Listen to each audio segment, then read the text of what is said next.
तो हम लोग का आज पढ़ना है चैप्टर 5 अर्थमेटिक प्रोग्रेशन। ठीक है। अर्थमेटिक प्रोग्रेशन सबसे पहला इंपॉर्टेंट पॉइंट तो यही कि अर्थमेटिक प्रोग्रेशन होता क्या है, अर्थमेटिक प्रोग्रेशन को हम पढ़ते क्यों है और ये इम्पोर्टेंट क्यों है या जरूरी क्यों है हमको पढ़ना। ठीक है, तो ये चैप्टर 5 है आपका अर्थमेटिक प्रोग्रेशन। अर्थमेटिक प्रोग्रेशन देखो, एक प्रोग्रेशन वर्ड यहाँ पे यूज हो रहा है, प्रोग्रेशन ना, तो दैट मीन्स कंटिन्यूटी के बारे में बात हो रही है कि जो प्रोग्रेस कर रहा हो, जो आगे लगातार बढ़ रहा हो, उसी के सेंस में यहाँ पे बात हो रही है। ठीक है, तो सबसे पहले हम डिस्कस करेंगे अर्थमेटिक प्रोग्रेशन क्या होता है। अर्थमेटिक प्रोग्रेशन से पहले हम इसके बारे में और डिस्कस करेंगे क्या क्या होता है। तो सबसे पहला पॉइंट हमारा क्या है, सीक्वेंस। सबसे पहला पॉइंट हमारा क्या है, सीक्वेंस। अब सीक्वेंस सबसे पहले हम क्यों सीख रहे हैं, देखो सीक्वेंस इसलिए, देखो प्रोग्रेशन जो है, प्रोग्रेशन का मतलब एक फिक्स अरेंजमेंट। प्रोग्रेशन का सेंस क्या होता है, एक फिक्स अरेंजमेंट, जो एक फिक्स अरेंजमेंट के हिसाब से आगे इंक्रीज कर रहा होता है, उसी को हम प्रोग्रेशन बोलते हैं, उसी को प्रोग्रेस बोलते हैं। अब जैसे एक हो कि जैसे सिंपल सा एग्जांपल बोला जाए, just a bit,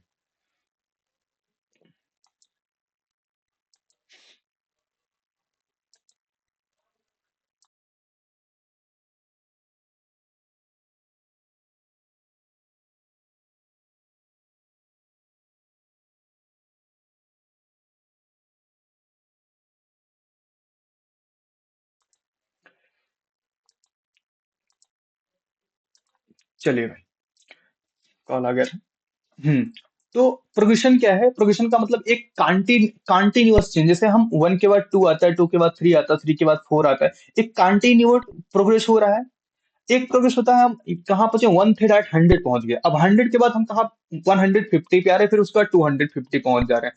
that means ये सीक्वेंस नहीं है, ये प्रोग्रेस नहीं है, ये बीच बीच में ब्रेक हो रहा है। 1 से 100 पहुंचा, 100 से 150 गया, 150 से 250 पहुंच गया। मतलब एक बार आपका 100 इंक्रीज हुआ, फिर 50 इंक्रीज हुआ, फिर 100 हो गया। मान लो सेकंड टाइम 75 हो जाए। तो कुल मिला के हम बात करेंगे यहाँ पे प्रोग्रेशन क्या होता है। प्रोग्रेशन से पहले हम सीखेंगे सीक्वेंस क्या होता है। ठीक है। और सीक्वेंस सीखना इसलिए इंपॉर्टेंट है, जब तक हम सीक्वेंस के बारे में जानेंगे तब तक हम प्रोग्रेशन को बहुत अच्छे से डिफाइन नहीं कर सकते। तो सीक्वेंस क्या है, a sequence is an arrangement of the number. Sequence क्या होता है, एक अरेंजमेंट होता है नंबर्स का। क्या होता है, arrangement of a number in a definite order and the according to the same rule.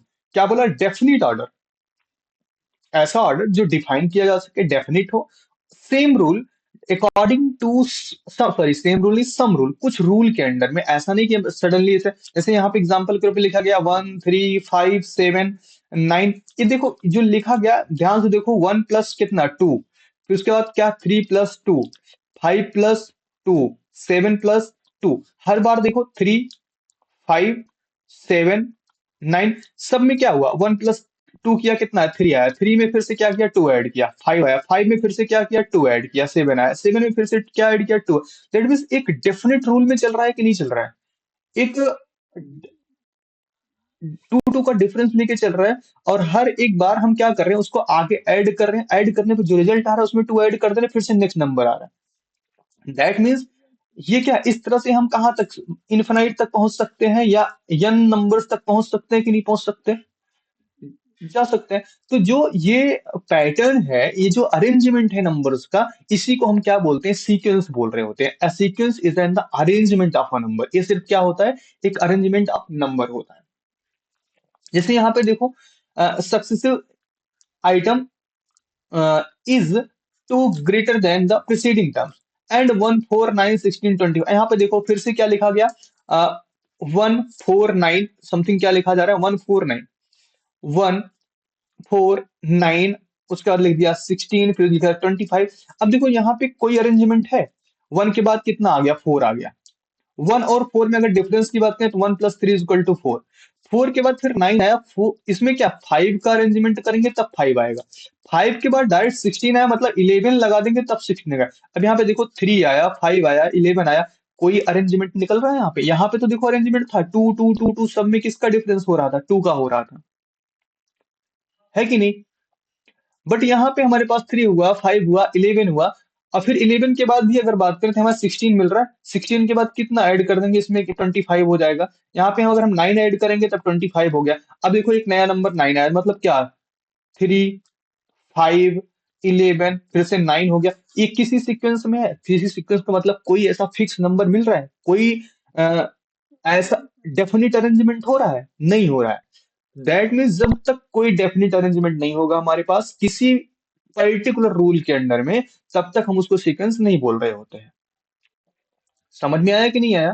तो ये कभी भी सीक्वेंस की कंडीशन में, लेकिन अब ध्यान दो यहाँ पे, इस सीक्वेंस, इसको क्या बोला गया, सीक्वेंस बोला गया। इसको क्या सीक्वेंस बोला गया? कौन सी सिचुएशन में, ध्यान से समझना। अभी हम इसके अकॉर्डिंग अगर चलें, जो फर्स्ट वाला एग्जांपल हम लोगों ने देखा था, इसके अकॉर्डिंग चले तो हमको सीक्वेंस नजर नहीं आ रहा। लेकिन थोड़ा सा और ध्यान दो, थोड़ा सा इसको और अगर हम ध्यान दें, तो ये सीक्वेंस है। सीक्वेंस कैसे है देखो, हमको क्या लिया गया था, 1 लिया गया था, 4 दिया गया था, 9 था, फिर 16 था, फिर 25 था। जब हम सम के अकॉर्डिंग देख रहे थे इसको, 4 + 5, फिर 4 हुआ, इसका 9 हुआ, फिर 9 प्लस कितना हुआ, यहाँ पे 16 आ रहा है, मतलब 9 + 7 = 16 हुआ। फिर उसके बाद यहाँ पे 25 था। 25 में कितना, 11 ऐड कर दे तो 25 हो जाएगा। तो दैट मीन्स 4, 9, 16, 25। ठीक। तो अगर ध्यान दो यहाँ पे तो कोई हमको रूल नहीं दिख रहा, बट एक चीज ध्यान दो, ये किसका स्क्वायर है, 2 का स्क्वायर, ये किसका स्क्वायर है, 3 का स्क्वायर, ये किसका स्क्वायर है, 4 का स्क्वायर, ये किसका स्क्वायर, 5 का स्क्वायर। और 1 अपने आप में 1 का स्क्वायर होता ही है। 1 अपने आप में 1 का स्क्वायर होता है। That means all above number, जितने भी नंबर आपको दिए गए हैं, वो क्या है, 1 का स्क्वायर, 2 का स्क्वायर, 3 स्क्वायर, 4 स्क्वायर, 5 स्क्वायर, इस तरह हम 6 स्क्वायर, 7 स्क्वायर, 8 स्क्वायर, 9 स्क्वायर, इस तरह से लिख सकते हैं कि नहीं लिख सकते? दैट मीन्स ये हमारे किसी न किसी रूल के अंडर में आ रहा है कि नहीं आ रहा है, एक अरेंजमेंट के अंडर में आ रहा है कि नहीं आ रहा है, एक डेफिनेट अरेंजमेंट हुआ कि नहीं हुआ। दैट मीन्स ये भी हमारा एक क्या हो गया, सीक्वेंस है। अब देखो, सीक्वेंस होने के लिए किसी एक अरेंजमेंट को फॉलो करना मस्ट होता है बस। ठीक है। बेसिकली अगर हम यहां से देख रहे होते, जहां से अभी हमने आपको सबसे पहले दिखाया, वहां से हमको कोई अरेंजमेंट नहीं, यहाँ 3, 5, 7, 11 से कोई अरेंजमेंट हमको नहीं समझ में आ रहा था कि कोई अरेंजमेंट है।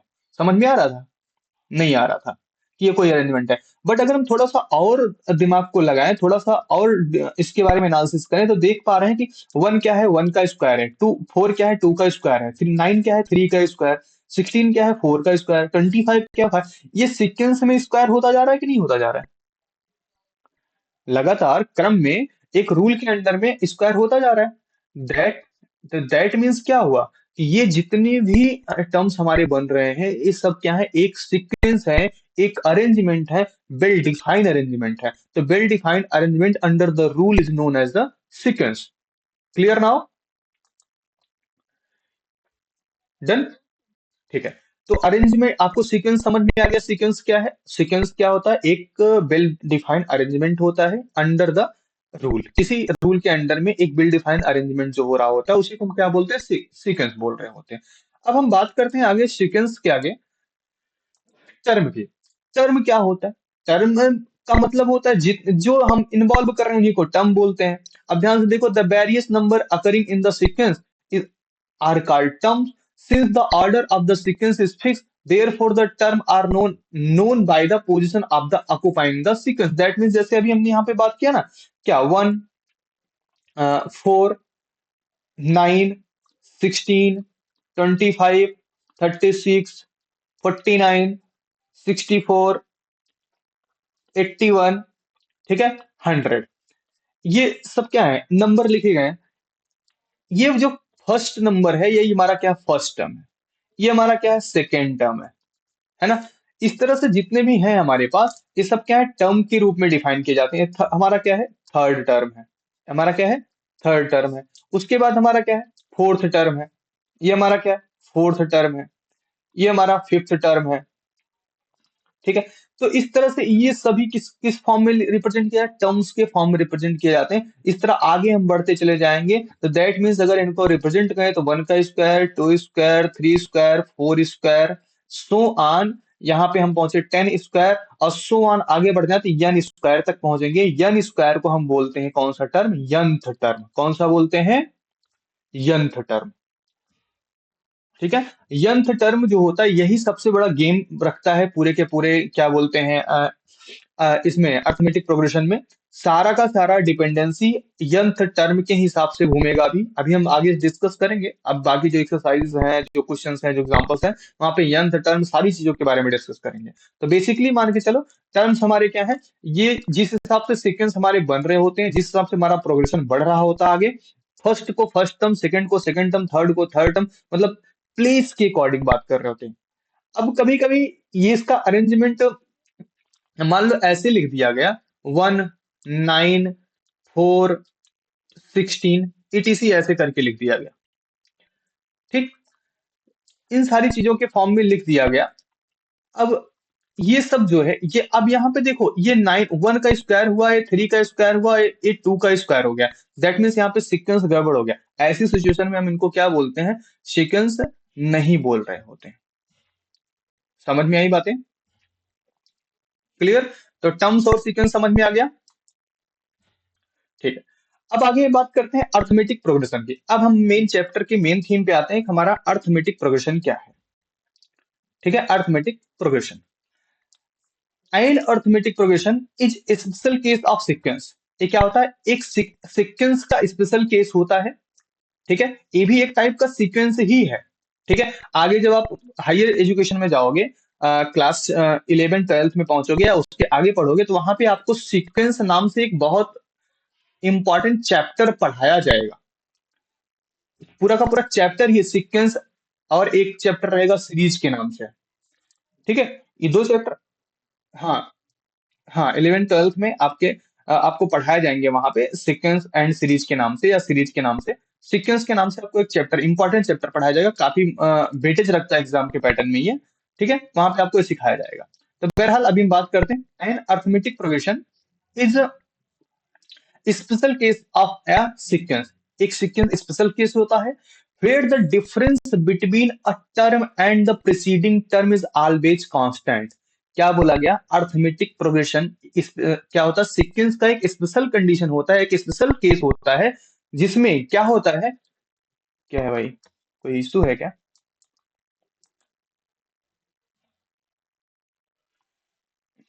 नहीं, डिस्प्ले ब्लिंक हुआ अभी, हम सोचे किसी का ज्वाइनिंग मैसेज टाइप का माइक में ब्लिंक हुआ।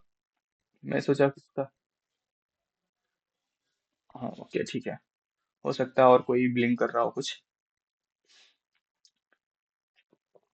रीजन क्या है कि इसका ऐसे सिर्फ 2% का है ना, तो जैसे भी कुछ आता है तो पूरा स्क्रीन पे शो हो जाता है, ब्लिंक कर जाता है।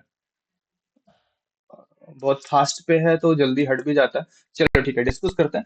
तो इनका क्या बोलने का सेंस है कि difference between a term and its preceding term ना, जो आपका प्रीसीडिंग टर्म है और जो हमारा एक टर्म है, जैसे मान लेते हैं अभी हम क्या बोल रहे थे कि नंबर हमने सबसे पहले ऊपर लिया था 1, 3, 5, 7, 9।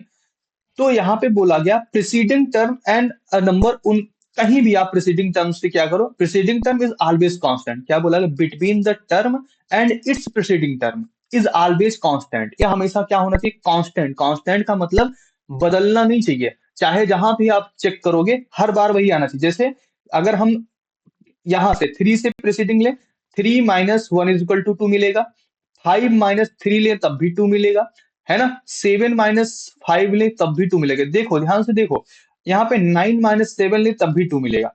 तो यहां से इसको सब्ट्रैक्ट किया तब भी 2 का डिफरेंस, यहां से इसको सब्ट्रैक्ट किया तब भी 2 का डिफरेंस, यहां से इसको सब्ट्रैक्ट किया 2 का डिफरेंस, यहां से इसको सब्ट्रैक्ट किया तब भी 2 का डिफरेंस। दैट मीन्स देखो ये 2 रह गया, दैट मीन्स ये कांस्टेंट हुआ ना। तो यही चीज बोला गया, where the difference between the term and its preceding term is always constant. इनका टर्म और प्रीसीडिंग टर्म का जो डिफरेंस होना चाहिए वो हमेशा क्या होना चाहिए? कांस्टेंट होना चाहिए, मतलब सब का सब सेम होना चाहिए, कोई बदलना नहीं चाहिए। या नोन एज कॉमन डिफरेंस, इसी को हम क्या बोलते हैं? Common difference. इसी को शॉर्ट फॉर्म में सीडी लिखते हैं। एग्जाम में आपको शॉर्ट फॉर्म में सीडी भी लिखा हो सकता है। और रिप्रेजेंट इसको हम किससे करते हैं? स्मॉल डी से करते हैं। किससे रिप्रेजेंट करते हैं? स्मॉल डी से रिप्रेजेंट करते हैं, इसको कॉमन डिफरेंस सीडी के फॉर्म में लिख रहे होते हैं। ओके। हाँ। हम्म।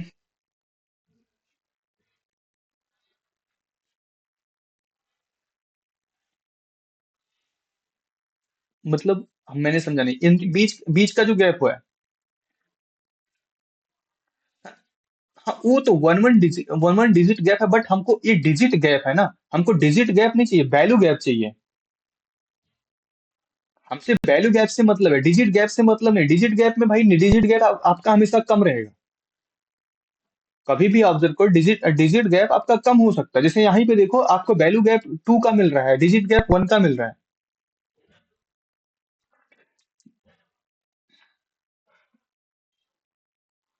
जैसे 7 और 10 को देखो, 7 और 10 के बीच में क्या, 8 और 9, दो ही डिजिट मिलेंगे। लेकिन इनका वैल्यू गैप कितने का है, 3 का है। ठीक है। वैल्यू गैप हमेशा डिजिट गैप से एक ज्यादा रहेगा। अगर देखो, दो सिचुएशन उसमें बनती है। अगर हम क्या करते हैं, जिन नंबर्स को जिन नंबर्स के वैल्यू गैप गैप और डिजिट गैप को खोज रहे हैं, सपोज दैट हम इनके डिजिट गैप को इनको इन्वॉल्व करके खोजते हैं। इनके अगर इनको इन्वॉल्व करके खोजते हैं तो कितना हो जाएगा, 1 2 3, मतलब हमारे पास 3 हुआ। एक ये हुआ, एक ये इन्वॉल्व करके साथ में इनको, तो कितना हुआ इनका वैल्यू, डिजिट डिजिट कितने हुए, 3 हुए। तो डिजिट गैप तो इसको बोलेंगे नहीं, ये तो टोटल नंबर ऑफ डिजिट हो गया सीक्वेंस का। और डिजिट गैप की बात करें कि यहाँ पे सिर्फ 2 आएगा, मतलब वो सिर्फ सिंगल होगा। बट इनका जब वैल्यू गैप निकालेंगे तो हमेशा एक एक्स्ट्रा ही आएगा, चाहे जिस नंबर का आप निकाल के चेक कर लो। वैल्यू गैप और डिजिट गैप में एक का डिफरेंस हमेशा बना रहेगा।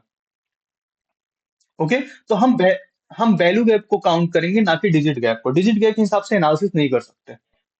रीजन क्या है कि जो वैल्यू होगी उसी हिसाब से हम किसी चीज को आगे कैटेगराइज कर सकते हैं, डिजिट के हिसाब से नहीं कर सकते।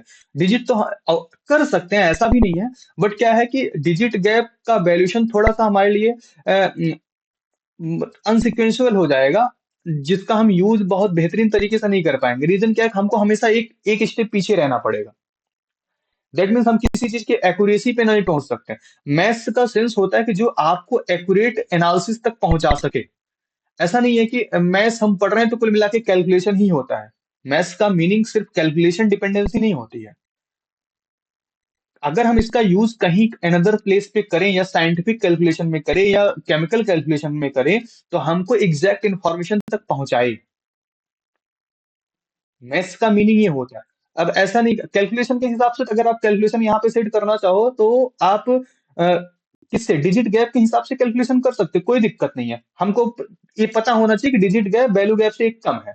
तो दैट मीन्स हमसे कोई वैल्यू गैप पूछेगा तो 1 बढ़ा के बता देंगे।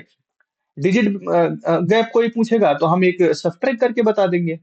बट अगर हम सारा काम डिजिट गैप से करने लग जाएं, तो जब साइंटिफिक कैलकुलेशन में पहुंचेंगे, फिजिक्स के किसी कैलकुलेशन में पहुंचेंगे, केमिस्ट्री के किसी कैलकुलेशन में पहुंचेंगे, या सैटेलाइट या एस्ट्रोनॉट्स के किसी कैलकुलेशन में पहुंचेंगे, तो वहां पे डिफरेंस क्रिएट हो जाएगा, एरर क्रिएट हो जाएगा। एरर क्रिएट होने से खतरा ज्यादा बढ़ जाएगा।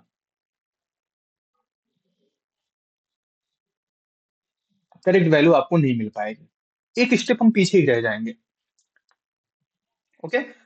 ये चीजें समझ में आ गई। ओके। तो अर्थमेटिक प्रोग्रेशन, अब क्या समझ में, अर्थमेटिक प्रोग्रेशन बेसिकली एक क्या होता है, स्पेशल केस ऑफ सीक्वेंस होता है, जिसका मीनिंग होता है कि difference between the term and the preceding term is constant. Basically इनका जो प्रीसीडिंग टर्म के साथ डिफरेंस हो, वो क्या हो, हमेशा कांस्टेंट मिलना चाहिए, सिंगल नंबर मिलना चाहिए, वो कभी चेंज नहीं होने। अगर 2 आ गया तो सबका 2 ही आना चाहिए। अगर कहीं भी चेंज हुआ, that means this is not a arithmetic progression. Okay. Known is a common difference, इसको हम क्या बोलते हैं, कॉमन डिफरेंस के नेम से जानते हैं, इसको स्मॉल डी से रिप्रेजेंट करते हैं। The arithmetic progression is the abbreviated as AP, इसको बेसिकली हम एपी के नाम से जानते हैं। ठीक है। इसको जब भी लिखा जाएगा, किससे लिखा जाएगा, एपी लिखा जाएगा। आपको पूरा अर्थमेटिक प्रोग्रेशन हमेशा नहीं लिखा जाएगा, हमेशा एपी लिखा जाएगा। ठीक है। तो अर्थमेटिक। दूसरा एक डेफिनेशन और नीचे मैंने लिख रखा है, successive term as the obtained by the adding fix number. अब ध्यान दो, यहां पे हमने क्या सीखा कि difference between term and preceding term, is always constant. अब यहाँ पे क्या सीख रहे हैं, adding fix number to the preceding term, मतलब प्रीसीडिंग टर्म में एक फिक्स नंबर क्या करें, ऐड करते जाएं। Such list of the number is set set to form an arithmetic progression. ये जो सीक्वेंस बनता जाएगा, जो सीरीज बनती जाएगी, हमको क्या बना के देगी, अर्थमेटिक प्रोग्रेशन बना के देगी। जैसे अगर हमने ले लिया पहला एक नंबर 2 ले लिया, अब कोई नंबर फिक्स कर लो जिसको ऐड करना, चलो मान लेते हैं हम 5 ऐड करते हैं। 2 में 5 ऐड के थोड़ा ऊपर लिखते हैं तो ताकि और ज्यादा नंबर कर, 2 में 5 ऐड किया 7 आया, 7 में फिर से 5 ऐड कर दिया, कितना हो गया, 12 हो गया, 12 में फिर से 5 ऐड कर दिया, कितना हो गया भाई, 17 हो गया, 17 में फिर से 5 ऐड कर दिया। तो इस तरह से देखो 7 12 17 जितना भी मिलता जाएगा ना, जितना भी नंबर मिलता जाएगा सब, ये क्या है, इसी को हम, ये हमारा पूरा एपी सीरीज बनाएगा कि नहीं बनाएगा। रीजन क्या है कि अगर हम हाँ, अगर पहले डेफिनेशन के अकॉर्डिंग देखें तो क्या हुआ, 12 - 7 = 5, है ना। 17 - 12 इज इक्वल टू कितना, 5। 22 - 17 = 5। दैट मीन्स हमको कांस्टेंट मिल रहा है कि नहीं, ये कांस्टेंट वाला टर्म मिल रहा है कि नहीं मिल रहा है। तो दोनों डेफिनेशन हम रिप्रेजेंट कर सकते हैं। Successive term are the obtain by the adding a fixed number to the preceding term, such list is a number is set to form an arithmetic progression। Okay, we can define as this, इस तरह से हम इसको define कर सकते हैं। कोई issue? Okay, all clear. Okay done. चलिए नेक्स्ट पॉइंट पे बढ़ते हैं। नेक्स्ट पॉइंट पे क्या डिफाइन किया गया है, an arithmetic progression is a list of number in which each term is obtain by adding fix number to the preceding term except the first term. क्या बोला गया, एक्सेप्ट द फर्स्ट टर्म। देखो basically जो यहां से लिखा गया यहां तक प्रीसीडिंग टर्म, यहां तक तो बेसिकली आपका सेकंड वाला डेफिनेशन ही दिख रहा था, है ना। An arithmetic progression is list of the number which each term is obtained by adding a fixed number to the preceding term. Preceding term में एक फिक्स नंबर ऐड करते चले जाएं, वही हमारा अर्थमेटिक प्रोग्रेशन बना लेगा। लेकिन एक वर्ड लिखा गया, except the first term, first term को छोड़ करके। दैट मीन्स आपका फर्स्ट टर्म पहले से डिसाइड होना चाहिए। अगर इस तरह से हम क्या कर रहे हैं, अर्थमेटिक प्रोग्रेशन बना रहे हैं, तो हमारा फर्स्ट टर्म क्या होना चाहिए, डिसाइड होना चाहिए। अब यहाँ पे देखो दो दो सिचुएशन हो गई। अगर हमको कोई अर्थमेटिक प्रोग्रेशन फॉर्म करना है, तो हमको फर्स्ट टर्म क्या करना पड़ेगा, ऑटो अपने आप से डिफाइन करना पड़ेगा, या हमको डिफाइन होके मिला होना चाहिए। क्लियर। अब पहली वाली डेफिनेशन क्या कहती है, अगर कोई अर्थमेटिक प्रोग्रेशन में है तो उसका मतलब उस टर्म के और प्रीसीडिंग एलिमेंट के साथ या प्रीसीडिंग टर्म के साथ उनका डिफरेंस हमेशा कांस्टेंट होना चाहिए। दोनों का कहने का मीनिंग सेम ही है, बट पहला वाला क्या बोल रहा है कि अगर कोई डिफाइन है पहले से तो कांस्टेंट देना चाहिए, तब अर्थमेटिक प्रोग्रेशन बोलेंगे। दूसरा वाला क्या बोल रहा है कि आप फर्स्ट टर्म डिफाइन करके एक फिक्स नंबर को ऐड करते चले जाओ, तो आपको अर्थमेटिक प्रोग्रेशन मिल जाएगा। क्लियर ना। Okay, the fix number is called the common difference, already मैं बता चुका हूं। Of the AP remember that it can be positive negative zero. जो आपको एपी मिलेगा, सॉरी कॉमन मिलेगा, सीडी मिलेगा, या सीडी छोड़ो, हम बार बार सीडी नहीं यूज करेंगे, स्मॉल डी यूज करेंगे। स्मॉल डी मैंने बताया था, इसका हम किससे डिनोट करते हैं, स्मॉल डी से डिनोट करते हैं। सीडी जो होगा वो पॉजिटिव भी हो सकता है, निगेटिव भी हो सकता है, जीरो भी हो सकता है। समझ में आया। तो मतलब कॉमन डिफरेंस जैसे मैंने लिखा -2 या -1 लिख देते हैं, -1 -3 -5 -7। अब इनका अगर कॉमन डिफरेंस निकालने की कोशिश करें तो क्या मिलेगा, -2 मिलेगा। -2 मिलेगा कि नहीं मिलेगा। 1 में -2, देखो -3 माइनस -1 इज इक्वल टू क्या बनेगा, -3 + 1 इज इक्वल टू -2। बना कि नहीं बना। अब इस टर्म से इसको सब्ट्रैक्ट करें, -5 minus -3 is equal to -5 minus minus plus क्या हो गया, -2। फिर से देखो -2 मिला कि नहीं मिला। अब यहाँ पे निगेटिव मिल रहा है कि नहीं मिल रहा है। इसके पहले वाले टर्म में हमने दिखाया था पॉजिटिव मिल रहा था, +2 मिल रहा था, है कि नहीं? तो दैट मीन्स ये हमारे क्या हो गए, ये डी हमारा जो होता है पॉजिटिव भी हो सकता है, निगेटिव भी हो सकता है, और जीरो भी हो सकता है। ऐसी भी सिचुएशन हो सकती है जीरो भी, उनको कोई डिफरेंस है। जैसे हमने लिख दिया 1 1 1 1 1 1 1, क्या हुआ, हर सबका डिफरेंस जीरो है कि नहीं है। सबका डिफरेंस जीरो है, और सबका डिफरेंस जीरो, क्या इसको हम प्रोग्रेशन नहीं बोलेंगे? क्या प्रोग्रेस नहीं कर रहा है? एक सीक्वेंस तो बनेगा, वो अलग बात है कि कांस्टेंट सीक्वेंस है।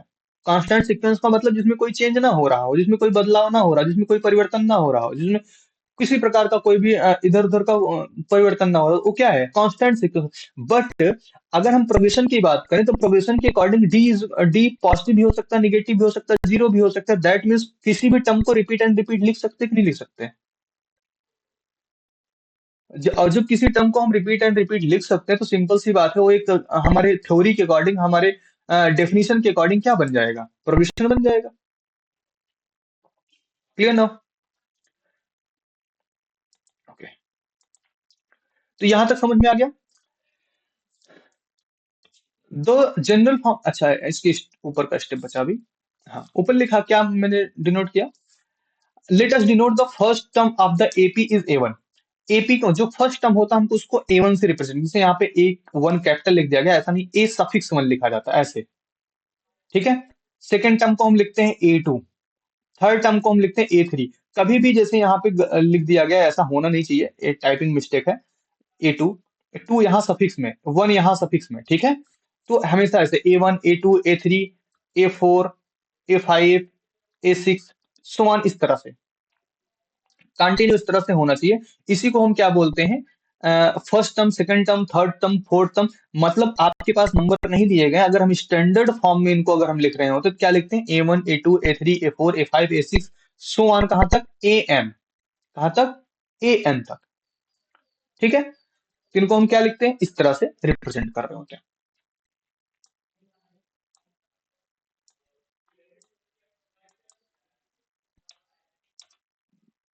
डिलीट का नहीं हो रहा भाई एक साथ में? नहीं होगा ये। हो गया।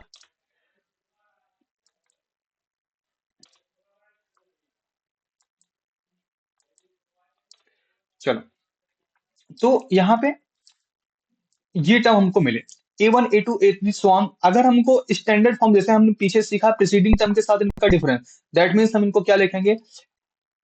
A2 minus a one is equal to क्या मिलेगा? डी1 मिलेगा।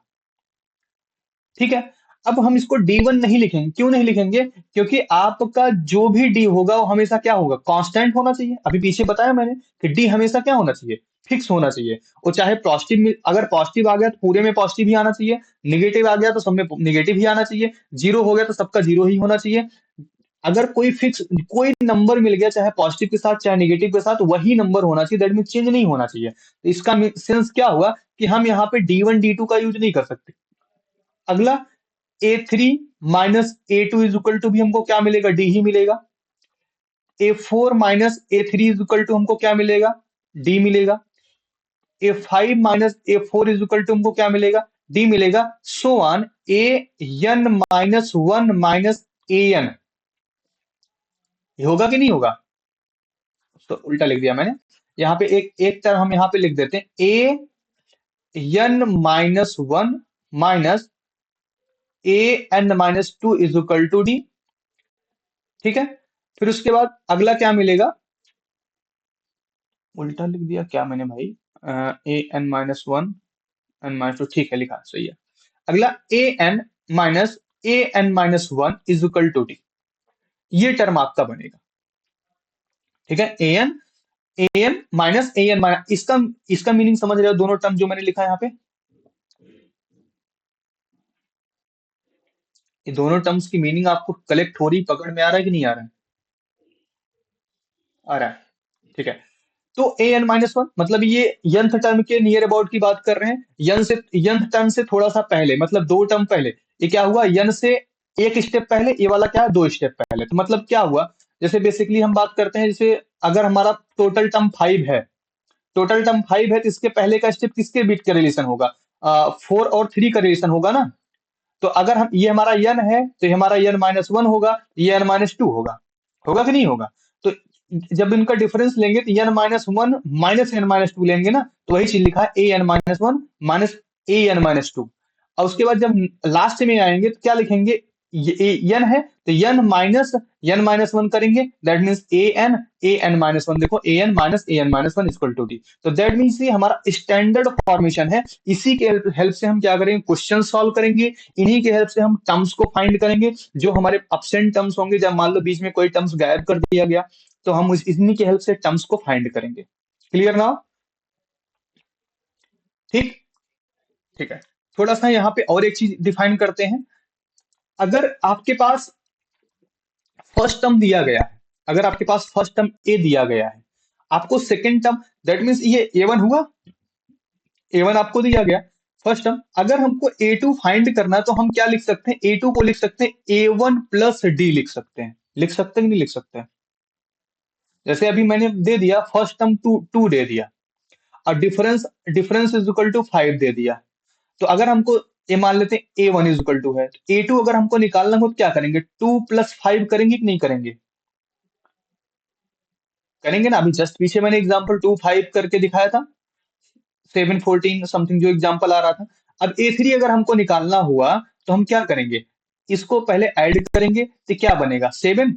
सेवन प्लस फिर से फाइव करेंगे। अब ध्यान से देखो, ये जो टू था, टू बेसिकली क्या था, ए वन था कि नहीं था? ये जो फाइव था, बेसिकली क्या था, डी था कि नहीं था? है ना। दैट मीन्स जहां पर ए वन प्लस डी लिखा होगा, उसको हम ए टू लिख सकते हैं कि नहीं लिख सकते? या फिर जहां पर seven, sorry, two plus five is equal to seven लिखा होगा, तो सेवन की जगह पर भी हम ए टू लिख सकते हैं कि नहीं लिख सकते?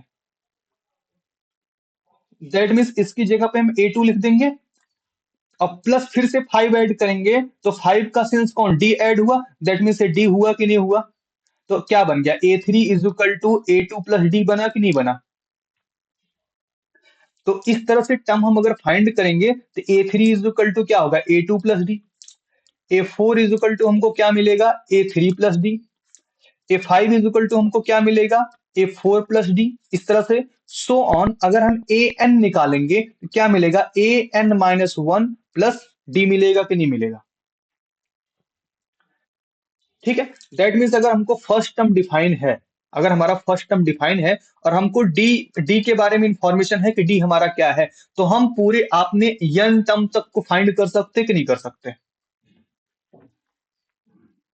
कर सकते। कर सकते हैं। क्लियर। तो दो दो फॉर्मेशन हमने आपको बताया। एक फॉर्मेशन हमने आपको यहाँ पे बताया कि डिफरेंस अगर हमको निकालना हो, अगर हमको डिफरेंस निकालना हो, तो हम इस तरह से फॉर्म करते हैं। जैसे कि पहली डेफिनेशन आपको बोली थी, पहली डेफिनेशन ने बोला, क्या बोला था, कि difference between term and preceding terms will be constant. क्या होना चाहिए, should be, must be constant. तो मस्ट बी क्या होना चाहिए, कांस्टेंट होना चाहिए। बट सेकंड डेफिनेशन आपको क्या बोल रही थी, सेकंड डेफिनेशन सेज दैट कि if we add any constant number, any fixed number preceding term, we can get series is known as sequence या अर्थमेटिक प्रोग्रेशन। उसको हम क्या बोलेंगे, अर्थमेटिक प्रोग्रेशन या फिर सीरीज बोल रहे होंगे। Clear now? तो दोनों टर्म्स हमने आपको यहाँ पे सिखा दिए, एक ये, एक आपको ये वाला। अगर इसी बेसिस पे हमको भी क्वेश्चन दिए जाएंगे, हमको सॉल्व भी करना होगा। अब देखो थोड़ा सा इसमें और कुछ फॉर्म किया गया। The general form of AP, general form of AP is a, A plus D, A plus two D. हाँ, ये भी थोड़ा सा सीख लेते हैं। ए प्लस डी, ए प्लस टू डी, अब ऐसा कैसे कर दिया गया, ए प्लस टू डी, ए प्लस थ्री डी। ध्यान से देखो, इस पार्ट को हम इरेज करते हैं थोड़ा सा।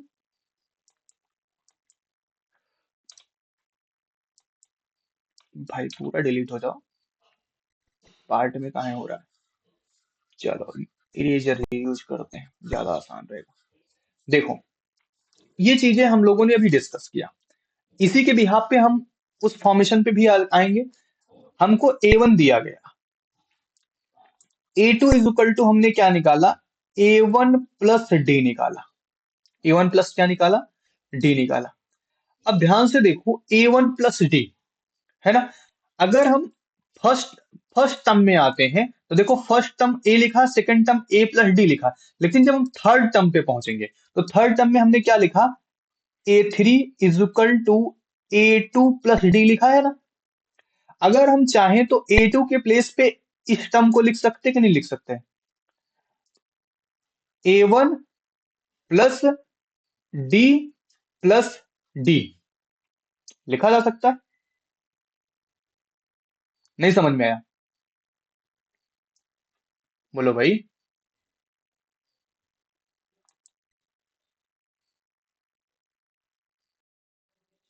समझ में आया कि नहीं आया? पहला A1 टर्म आपको दिया गया है, दूसरा आपको A2 दिया गया है, A2 is equal to A1 plus d दिया गया। अभी रेड रेड वाली लाइन में आपको हमने यही समझाया था। A3 इज इक्वल टू हमने क्या लिखा, A2 प्लस डी लिखा। बट जस्ट ऊपर अगर ध्यान दें तो A2 की वैल्यू क्या है, A1 प्लस डी है। A2 की वैल्यू क्या है, A1 प्लस डी। तो हम A2 के प्लेस पे A1 प्लस डी लिख दिए, और प्लस डी लिखा गया है तो प्लस डी मैंने कर दिया। तो दोनों को साथ में ऐड करोगे तो बेसिकली आपको क्या फॉर्म होके मिलेगा यहाँ पे, ध्यान से देखो तो हमको मिल जाएगा A1 प्लस टू डी मिल जाएगा। A1 प्लस टू डी मिल जाएगा कि नहीं मिल जाएगा? अब इसी टर्म को अगर थोड़ा सा आगे बढ़ाएं तो A4 इज इक्वल टू हम क्या लिखते हैं, A3 प्लस डी लिखते हैं। ये देखो A3 प्लस डी लिखा है। तो A3 को हम क्या निकाल के आए अभी यहाँ पे, A1 plus two D solve करके आए हैं। ठीक है, अब A1 प्लस टू डी, अब प्लस इसको लिख देंगे डी, तो क्या हुआ, A1 प्लस थ्री डी हो गया। मतलब A4 is equal to A1 plus three d हो रहा है। इसी तरह A5 इज इक्वल टू हमको क्या मिलेगा, A1 प्लस फोर डी मिलेगा। तो सो ऑन अगर AN की बात करें तो हमको क्या मिलेगा, A1 plus n minus one D. ये समझ में आया क्यों हो रहा है एन माइनस वन? क्योंकि देखो यहाँ पे जब 4 था, हम यहाँ पे 3D यूज कर रहे थे, 5 था तो 4D यूज कर रहे थे, ठीक है, 3 था तो 2D यूज कर रहे थे। मतलब n पे पहुंचेंगे n से एक कम यूज करेंगे, तो n से एक कम करने का मतलब n माइनस वन। तो मतलब A1 plus n minus one into d. ये क्या हुआ, एक फार्मूला आपका बन गया nth टर्म फाइंड करने का। क्या समझ में आया? nth टर्म, हाँ, nth टर्म फाइंड करने का आपका फार्मूला बन गया। जब आपको बहुत सारे टर्म्स दिए गए हो या कुछ इंफॉर्मेशन ए फर्स्ट टर्म दे दिया जाए, डी दे दिया जाए, और आपसे पूछा जाए आप क्या फाइंड करो, nth टर्म फाइंड करो, तो an is equal to A1 plus n minus one into d. ये हमारा nth टर्म फाइंड करने का फार्मूला। अब यहां से एक इंफॉर्मेशन और बताएं आपको, सीक्वेंस और अर्थमेटिक प्रोग्रेशन में यही डिफरेंस भी होता है। सीक्वेंस एंड अर्थमेटिक प्रोग्रेशन में यही डिफरेंस भी होता है कि जिसके nth टर्म का फार्मूला प्रेजेंट हो जाए, या जिसके nth टर्म का फार्मूला होता है, उसको हम प्रोग्रेशन बोलते हैं। उसको क्या बोलते हैं, प्रोग्रेशन बोलते हैं। और जिसका फार्मूला अवेलेबल नहीं हो पाता उसी को हम सीक्वेंस बोल रहे होते हैं। इसीलिए बोला जाता है arithmetic progression is the standard form of the sequence. Sequence का कौन सा फॉर्म होता है, एक स्टैंडर्ड फॉर्म होता है। हाँ, क्यों, इसी बेसिस पे, इस रूल के बेसिस पे कि जिसका यंत्र टर्म हम पॉसिबल हो हमारे पास, यंत्र टर्म का रूल हमारे पास, फार्मूला हमारे पास पॉसिबल हो, वो हमारा क्या हो जाता है, अर्थमेटिक प्रोग्रेशन हो जाता है। तब वो सीक्वेंस सीक्वेंस नहीं रह जाता। Clear now? ओके, चलिए नेक्स्ट आपका एक एग्जांपल है, और कुछ बचा था इसमें क्या, देख लेते हैं। हाँ, यही फार्मूला इन्होंने डिफाइन किया था। ए एन इज इक्वल टू, यहाँ पे इन्होंने फर्स्ट टर्म को ए लिया है, हम लोगों ने A1 लिया था। क्लियर ना, कोई इशू तो नहीं है इसमें? हाँ, तो A1 A2 A3 लिया था, इन्होंने ए लिया है फर्स्ट टर्म को। ओके, कोई बात नहीं। तो A N is equal to A plus N minus one into D, यही फार्मूला हम लोगों ने फाइंड किया। तो यहाँ पे थोड़ा सा ए एन जो लिखा गया, एन सफिक्स एन है, is equal to A plus N minus one into D ही लिखा गया, वहां पे हम लोगों ने वन यूज किया था। बस इतना सा डिफरेंस है। Clear now? नेक्स्ट टॉपिक पे आते हैं। एक एग्जांपल दिया गया सिंपल सा। अब एग्जांपल में देखो क्या दिया गया, to to find the seven term put n is equal to seven. बोला गया सेवेंथ टर्म फाइंड करना है, n इज इक्वल टू क्या दिया इन्होंने, सेवन दिया। अब n is equal to seven देने का मतलब क्या हुआ, हमारे पास फार्मूला क्या है, ए N is equal to A1 plus n minus one into D. यही तो दिया गया। अब हमको सेवन टर्म फाइंड करना, मतलब हमको A7 फाइंड करना है। तो A1 की वैल्यू तो बताया नहीं इन्होंने, हमने A1 को A1 लिख दिया, कोई दिक्कत कोई नहीं। सेवन के n के बारे में क्या बताया, सेवन है, तो हम यहाँ पे सेवन माइनस वन लिख दिए इंटू डी लिख दिया। इन्होंने डिफरेंस भी नहीं बताया। मतलब A7 इज इक्वल टू क्या बन गया, A1 plus six D. A1 plus six D, basically अगर ध्यान दे तो हमारा फार्मूला है कि नहीं है? अगर हम ध्यान दें तो हमारा फार्मूला है कि नहीं, अभी जस्ट पीछे हमने फार्मूला फार्मूला हमने डिस्कस किया ना। तो A1 A2 A3 A4 A5 A6, तो A7 is equal to A1 + 6D। तो ए अगर यहाँ पे 7 है तो यहाँ एक कम रहता है उससे, A7 is equal to A1 + 6D हो जाता है। Clear now? अब ध्यान से समझो, थोड़ा सा और इसमें हम चेंज करेंगे। The sum of first n term and AP is given by, अगर हमको क्या करना हो, फर्स्ट n टर्म का सेंस क्या हुआ, A1 से लेकर A1 A2 so on AN तक, कहां से, A1 A2 A3 so on AN तक कंटिन्यू। ऐसा नहीं कि हमको क्या बोला गया कि A5 से शुरू किया AN तक आना है, नहीं। फर्स्ट n टर्म का मतलब एकदम इनिशियल से, एकदम स्टार्टिंग से लेके nth टर्म तक अगर हमको सम निकालना हो, अगर हमको एक ही बार में सबको जोड़ना हो, है ना, तो हम क्या करेंगे उस सिचुएशन में, हमको क्या करना चाहिए, उसके लिए यहाँ पे बेसिकली तो फार्मूला यहाँ पे दिया गया है। फार्मूले के बारे में भी हम डिस्कस यहाँ पे नहीं करेंगे ना, इसको आगे एक्सप्लेन करेंगे और इसका हम पूरा का पूरा एक्सप्लेनेशन कराएंगे। यहाँ पे लिखा लिखा जरूर गया है, बट इस फार्मूले का डिस्कशन हम आगे करेंगे। ठीक है, रीजन क्या है, अभी हम जितना समझ रहे हैं इतना सीखें। यंथ टर्म का सम अभी हमसे नहीं पूछा गया है, यंथ टर्म का सम अभी हमसे नहीं पूछा गया है, तो हम इसके बारे में डिस्कस, अभी हमारे पास कई लेक्चर अटेंड करने हैं, उसमें हम इसके बारे में डिस्कस करेंगे। ठीक है, बस हम एग्जाम्पल को समझाने का पर्पस था। एग्जाम्पल हमने आपको बताया कि ये बेसिकली अगर ऐसे सॉल्व करना हो तो ऐसे भी हमको करना पड़ सकता है। बाकी यहाँ पे इन्होंने इसी के रिलेटेड किया है, if ABC is in AP then B is equal to A plus E+C² plus B is called the arithmetic mean. Arithmetic mean का सेंस क्या, देखो यहाँ पे जो एक 2 लिखा है ना, बेसिकली है A+C/2 रहेगा, है ना। तो यहाँ पे क्या जो बी रिजल्ट निकल के आएगा, B is equal to A+C/2। B आपका क्या अर्थमेटिक मीन है। जैसे अगर आपसे इस सारे क्वेश्चन आप सॉल्व किए होंगे बहुत सारे, कि अगर बोला जाता कि स्टार्टिंग में हम 10 किलोमीटर की रफ्तार से चल रहे थे, लास्ट में हम 15 किलोमीटर की रफ्तार में चले गए, तो हमारा मतलब एक बैलेंस स्पीड क्या थी, तो हम क्या करते हैं 10 + 15/2 कर देते हैं, क्या हो जाता है 25/2 इज इक्वल टू 12.5 हो जाता है। यही हमारा क्या था, मीन स्पीड हो जाती है ना। ये सारी चीजें आप डिस्कस कर चुके हो, बट इसके बारे में और भी डिस्कस हम करेंगे। ओके, चलिए, ये एग्जांपल्स जो आपके सामने दिख रहे हैं, कुछ एग्जांपल्स हैं, इंपॉर्टेंट एग्जांपल्स हैं, ये आपके बुक में दिए गए हैं। A B C D चारों एग्जांपल आपकी एनसीईआरटी के हैं ये। ठीक है, क्या बोला गया, height in centimeter, some student in school standing in a sequence in the morning assembly में जो स्टूडेंट्स की हाइट है सेंटीमीटर में, कुछ इस तरह से वो लोग खड़े होते हैं। सबसे पहले 147, उसके बाद 148, 149, 157 तक के स्टूडेंट सीक्वेंस में खड़े होते हैं। इसको हम क्या बोलते हैं, सीक्वेंस बोलते हैं। सिंपल सी बात है, टीचर भी क्या बोलते हैं, सीक्वेंस में खड़े हो जाओ। असेंबली असेंबली जब लगती है तो उसमें क्या बोलता है, सीक्वेंस में खड़े होने का सेंस ये थोड़ी ना होता कि एक लाइन बना के खड़े हो जाओ। सीक्वेंस का सेंस होता है सबसे छोटे को सबसे आगे रखा जाता है, उसके बाद हाइट वाइज खड़े होते हैं। इसका दो पर्पज होता है। पहला पर्पज तो आपका एक वेल मेंटेन स्टैंडर्ड मेंटेन रहता है। दूसरा, एक जो हाइट का इशू क्रिएट होता है, अगर मान लो कम हाइट वाला पीछे चला गया तो उसको आगे तो कुछ दिखाई नहीं देना है।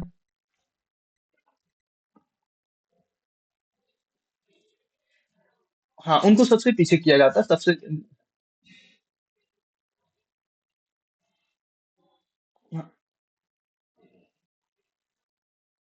हाँ, तो बॉयज में भी वही इशू, सेम चीजें अप्लाई की जाती हैं कि बॉयज में भी जो छोटे बॉयज हैं उनको आगे रखा जाता है, जो बड़े हाइट के होते हैं उनको पीछे रखा जाता है। गर्ल्स में भी सेम सिचुएशन है, जो जिनकी हाइट कम होती है उनको आगे रखा जाता है, या जो मीडियम में होता है उनको मिड में रखा जाता है, एकदम सबसे हाईएस्ट जो होते हैं उनको।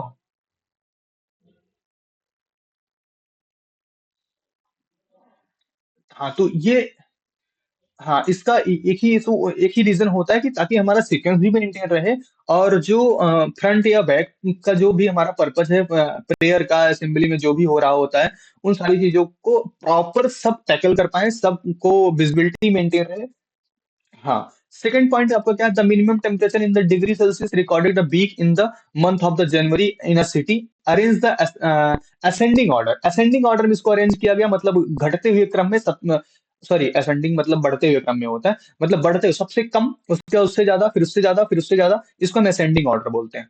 ठीक है, तो यहाँ पे मिनिमम टेम्परेचर से मैक्सिमम टेम्परेचर तक ले गए हैं वीक इन द मंथ। जनवरी के मंथ में किसी सिटी का एक अरेंजमेंट किया उन्होंने टेम्परेचर का। पहले -3.1 था, उसके बाद 3.0, -2.9, -2.8, -2.7, -2.6, -2.5। तो ये उन्होंने अरेंजमेंट करा असेंडिंग ऑर्डर में, मतलब पहले सबसे कम, उसके बाद उससे ज्यादा टेम्परेचर, फिर उससे ज्यादा टेम्परेचर, फिर उससे ज्यादा टेम्परेचर। नंबर आपको छोटे हुए होते दिखाई दे रहे हैं, बट नेगेटिव में जितने छोटे नंबर होते हैं उनकी वैल्यू उतनी ज्यादा होती है ना। -3 टेम्परेचर होना हमारे लिए ज्यादा ठंड है ना, और -2.5 टेम्परेचर होना मतलब उससे कम ठंड हो जाना। जैसे अभी टेम्प हाँ, उतना ही हीट की तरफ इंप्लाई कर रहे होते हैं।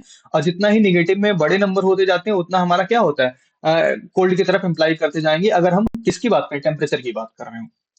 थर्ड एग्जांपल आपका क्या, balance balance money. In the after the paying the 5% of the total loan of the 1000 every month, 950, 900, 850, 800, मतलब हर महीने वो 50 रुपए दे रहा है, 5% पे कर रहा है, 5% पे कर रहा है, मतलब 50 रुपीज हुआ 1000 का। तो ये भी एक टाइप का सीक्वेंस है, डिक्रीजिंग सीक्वेंस है ये, डिक्रीज कर रहा है। अर्थमेटिक प्रोग्रेशन भी है। देखो सीक्वेंस हम सबसे पहले क्यों बोलते हैं, क्योंकि सीक्वेंस सबसे पहले बनता है, उसके बाद हम अर्थमेटिक प्रोग्रेशन में आते हैं। ठीक है। तो 950, फिर 900, फिर 850, फिर 800, उसके बाद 750, फिर 700, इस तरह से डिक्रीज होते होते तो कहाँ पे आ रहा है, 50 के पास है, उसके बाद फिर जीरो चला जाएगा। ठीक है। तो ये डिक्रीजिंग सीक्वेंस हो जाएगा। डिक्रीजिंग सीक्वेंस में हमारे पास डी मिल रहा है, यंग टर्म का फॉर्मूला मिल रहा है, इस वजह से क्या हो जाएगा, अर्थमेटिक प्रोग्रेशन हो जाएगा। Clear now. ठीक है।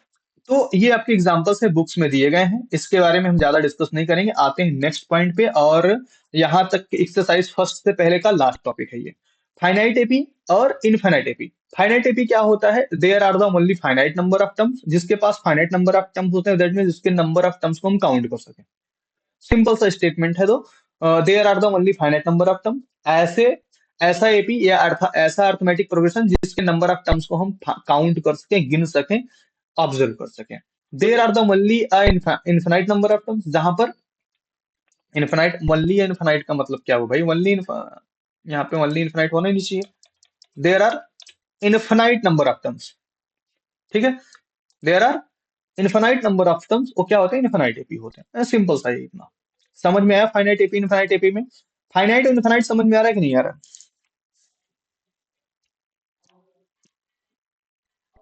बोलो भाई, कहाँ गायब हो जाते हो आप लोग।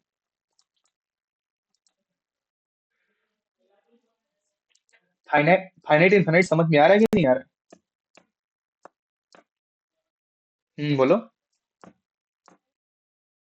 हमारी आवाज आपके पास नहीं पहुंच रही है।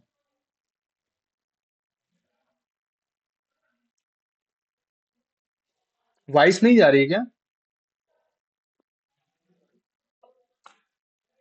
Okay, just wait. अभी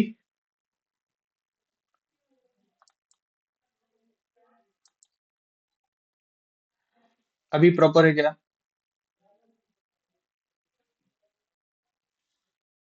अभी क्लियर है। ओके। तो मैंने पूछा कि फाइनाइट एपी और इनफाइनाइट एपी में जो डिफरेंसेस हैं वो आपको समझ में आया कि नहीं आया, या फाइनाइट इनफाइनाइट का मीनिंग समझ रहे हो कि नहीं समझ रहे हो यहाँ पे। समझ रहे हो ना, नंबर ऑफ टर्म्स जिसको हम बेसिकली फॉर्मली हम क्या कर सके, काउंट कर सकें, गिन सकें, देख सकें, वो हमारे क्या होते हैं, फाइनाइट टर्म्स होते हैं। इनफाइनाइट टर्म्स जिसके बारे में एंडिंग का इन्फॉर्मेशन हम थोड़ा सा हमारे लिए डिफिकल्ट हो जाता है फाइंड करना, तो हमारे इनफाइनाइट हो जाते हैं, तो उसको हम इनफाइनाइट एपी बोलते हैं। ठीक है। तो फाइनाइट इनफाइनाइट एपी यही हमारा जो आपकी बुक का फर्स्ट एक्सरसाइज है, फिफ्थ चैप्टर है ना ये, 5.1 के पहले। तो 5.1 से पहले का जो आपका थ्योरी है, यही इतनी है। अब फाइव, इसके बाद हमारे पास एक्सरसाइज 5.1 है। 5.1 के बारे में डिस्कस करेंगे, बट कल डिस्कस करेंगे इसके बारे में। ठीक है। तो हम लोग स्टार्ट करते हैं, इसके बाद साइंस।